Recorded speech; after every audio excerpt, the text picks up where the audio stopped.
सबसे पहले आपको बताएं, आशोबे चश्म की वबा की वजह से पंजाब के स्कूल्स कल से पीर तक बंद रहेंगे। महकमा स्कूल्स एजुकेशन जुमेरात 28 सितंबर और हफ्ता 29 सितंबर को स्कूल बंद रखने का नोटिफिकेशन जारी कर दिया गया है। आशोबे चश्म की वबा की वजह से पंजाब के स्कूल्स कल से पीर तक बंद रहेंगे। इस बारे में मजीद तफसीलात जानते हैं अपनी नुमाइंदा उमे फरवा से। उमे फरवा, बताइएगा।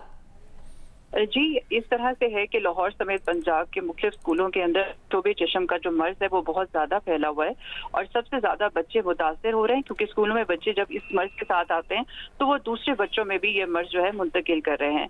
यही वजह है कि 4 रोज के लिए स्कूल लाहौर समेत पंजाब के बंद कर दिए गए हैं। इसमें सरकारी और प्राइवेट दोनों यानी कि तमाम तलीमी इदारे इस लिहाज से आते हैं, स्कूल्स वगैरह वो बंद रहेंगे और इस हवाले से नोटिफिकेशन भी जारी हो गया है।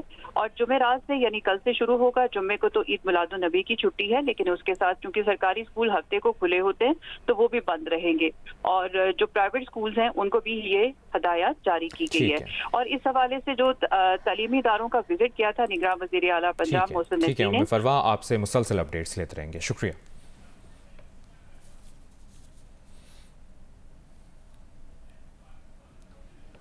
एक अहम फैसले से मुतालिक आपको आगाह करेंगे। सुप्रीम कोर्ट ने मुतवफ़ी की बेटी को जायदाद का वारिस करार देने के फैसले पर चचा की नजरसानी की दरख्वास्त मुस्तरद कर दी है। चीफ जस्टिस काजी फाजीसा ने कहा कि लड़की तूबा शहाब को उसके चचा ने जमीन के लिए मुकदमाबाजी में फंसाया।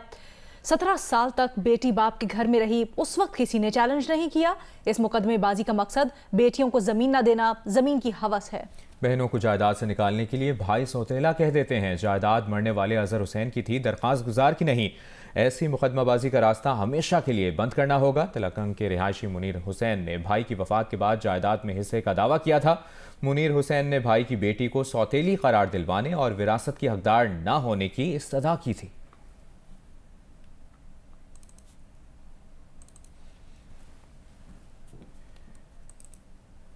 आगे बढ़ते हैं, आपको बताएं, सुप्रीम कोर्ट में इंफॉर्मेशन एक्ट के तहत मुलाजमीन के रिकॉर्ड तक रसाई के केस की समाअत हुई है। समाअत के दौरान चीफ जस्टिस काजी फाजीसा ने दरख्वास्त गुजार से सवाल किया कि आपने इन मालूमात का करना क्या है, जिस पर दरख्वास्त गुजार मुख्तार अलवी ने कहा कि मालूमात तक रसाई के कानून के तहत वो ये अदालत को बताने के पाबंद नहीं है। मजीद तफसीलात जानते हैं अपनी नुमाइंदा मरियम नवाज से। मरियम नवाज से मजीद इसकी तफसीलात भी जानेंगे। अभी तक जो हमारे पास डिटेल्स हैं उससे आपको आगाह करते हैं। जस्टिस काजी फाजीसा ने दरख्वास्त गुजार से सवाल किया कि आपने इन मालूमात का क्या करना है, जिस पर दरख्वास्त गुजार मुख्तार अलवी ने कहा कि मालूमात तक रसाई के कानून के तहत वो ये अदालत को बताने के पाबंद नहीं है। इस पर चीफ जस्टिस काजी फाजीसा ने कहा कि वो सिर्फ अपनी मालूमात के लिए पूछ रहे हैं, उन्हें इल्म है कि आप कानूनी तौर पर बताने के पाबंद नहीं हैं। अटॉर्नी जनरल ने अदालत को बताया कि रजिस्ट्रार का मौक़िफ़ था कि इंफॉर्मेशन कमीशन सुप्रीम कोर्ट से मुतल्लिक ऑर्डर नहीं दे सकता। इस पर चीफ जस्टिस ने कहा कि कल कमीशन सुप्रीम कोर्ट के जजेस की फैमिली की मालूमात पब्लिक करने का कह दे तो क्या होगा। अदालत ने इंफॉर्मेशन एक्ट के तहत सुप्रीम कोर्ट मुलाजिमीन की तफसीलात तक रसाई की दरख्वास्त पर फैसला महफूज कर लिया। दरख्वास्त गुजार मुख्तार अलवी और अटॉर्नी जनरल को तहरीरी जवाबात 2 हफ्ते में जमा करवाने का हुक्म देते हुए लाहौर हाई कोर्ट ने कुरान मजीद के मुसद्दिका तर्जुमे के मामले पर वजीर आजम और वजीर आला पंजाब को तलब कर लिया है। इसकी तफसील जानते हैं, नुमाइंदा जियो न्यूज़ शाहिद हुसैन ने हमें ज्वाइन किया है। जी शाहिद, अपडेट कीजिए। जी, आज लाहौर हाई कोर्ट में इस केस की समाअत हुई थी, जिसमें अदालत ने एक हुक्म जारी किया था और एक तरीक़ाकार वज़ा किया था कि कुरान पाक की जो इशाअत है वो कैसे की जानी है, लेकिन उस पर अमल दरामद नहीं हो रहा था। कई बार प्रिंसिपल सेक्रेटरी और जो वज़ीर आज़म के थे और वज़ीर आला के थे उनको भी तलब किया गया, लेकिन उसके बावजूद अदालत में जो इस अदालती फैसला था उस पर अमल दरामद नहीं हो रहा था, जिस पर अदालत ने आज जब केस की समाअत की तौहीन अदालत की दरख्वास्त पर, तो फिर भी जो सरकारी वकील हैं वो कोई तसल्ली बख्श जवाब ना दे सके, जिस पर अदालत ने कहा कि अब जो तहरीरी हुक्म जारी किया है उसमें यह कहा है कि अदालत के पास कोई ऑप्शन नहीं बचता मासवाए इसके कि वो वज़ीर आज़म और वज़ीर आला को तलब करें, जो इस हवाले से आकर एक पॉलिसी स्टेटमेंट दें कि अदालत ने जो कुरान पाक की इशाअत से मुतल्लिक एक हुक्म जारी किया था उस पर अब उनका पॉलिसी स्टेटमेंट क्या है। अदालत ने 16 तारीख मुकर्रर की है उनकी तलबी के लिए, साथ ही साथ एडवोकेट जनरल और अटॉर्नी जनरल को भी तलब कर लिया है और हाई कोर्ट ऑफिस को हिदायत की है कि वो इस फैसले की जो नकल है वो फैक्स के जरिए मुतल्लिका महकमों को भेज दें। बहुत शुक्रिया शाहिद तफसीलात के लिए। सेक्रेटरी ओवरसीज पाकिस्तानीज ने सेनेट की कायमा कमेटी के इजलास में इंकशाफ किया है कि सबसे ज़्यादा पाकिस्तानी भिखारी बैरून मुल्क जा रहे हैं। बैरून मुल्क गिरफ्तार भिखारियों में भी 90% पाकिस्तानी होते हैं। सेनेट की कायमा कमेटी के इजलास में सेक्रेटरी ओवरसीज़ पाकिस्तानीज़ ने बताया कि सऊदी और इराकी सफ़ीर कहते हैं कि उनकी जेलें पाकिस्तानी कैदियों से भर चुकी हैं।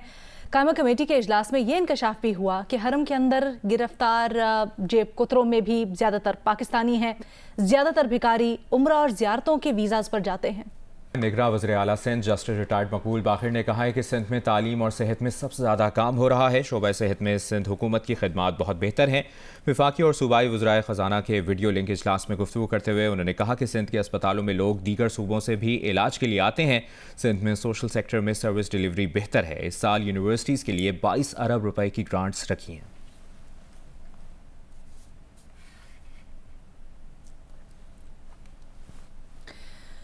मलका कौसार मरी में 27 रुपए वाले नान 150 रुपए में बेचने पर रेस्टोरेंट मालिक के खिलाफ मुकदमा दर्ज कर लिया गया है। मुकदमा मरी के मॉल रोड पर वाक़ रेस्टोरेंट के मालिक के खिलाफ दर्ज किया गया है। FIR के मुताबिक होटल मालिक ने शहरी को 3 नान 450 रुपए में फ़रोख्त किए, जबकि ज़िला इंतज़ामिया ने नान की सरकारी कीमत 27 रुपए मुकर्रर कर रखी है।